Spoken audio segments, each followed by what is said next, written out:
This struggle was the longest I've ever had within Kaiser. Looking at what was going on around the country, people couldn't believe our actual resiliency. It was a David and Goliath syndrome. We've got 370 people against $1 billion corporation, and the $1 billion corporation lost because they were wrong.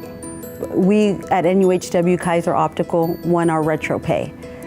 Kaiser did what they could to prolong our struggle. We were the longest group that went without a contract. They imposed takeaways on us, and they really tried to break our union. We even went through an extra election that the other groups didn't have to go, just to try to break us. That actually made us stronger. We fought for our members, and a lot of unions aren't doing that. A lot of unions are dying off. We fought for our members. We kept our members informed, and now they can hold their head up high. It makes us feel really good that when we make a decision that NUHW is there to take on the fight, we're willing to use our resources of our union to take on the boss and win. It felt very gratifying.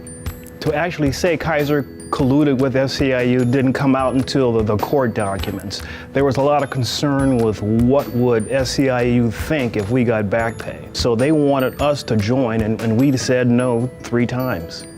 We discuss the issues as a group, and we all decide what we're going to do as a group going forward so that everybody can stand tall on what we decided we were going to do and believe in our fight, and that keeps us from giving up. In our union, they know they have a voice because you can easily talk to anybody and discuss your issues freely, and that's how we get to resolution.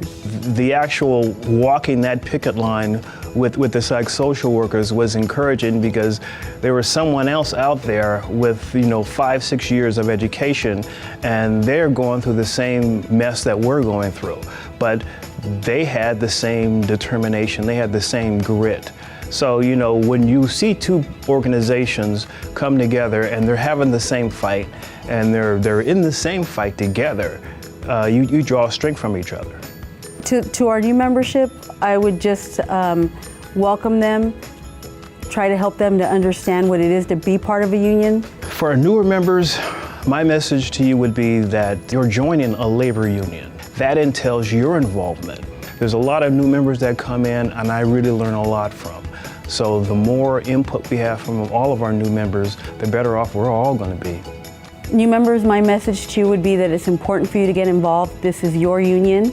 You should help shape it. We, as NUHW, are going to want the best contract for our members. We're going to want to retire with dignity. We're going to want medical care. It's a shame to work in the medical field and not have medical care. We want to be fully compensated for what we do, and we want to have a safe and caring work environment. This is what NUHW wants from its members.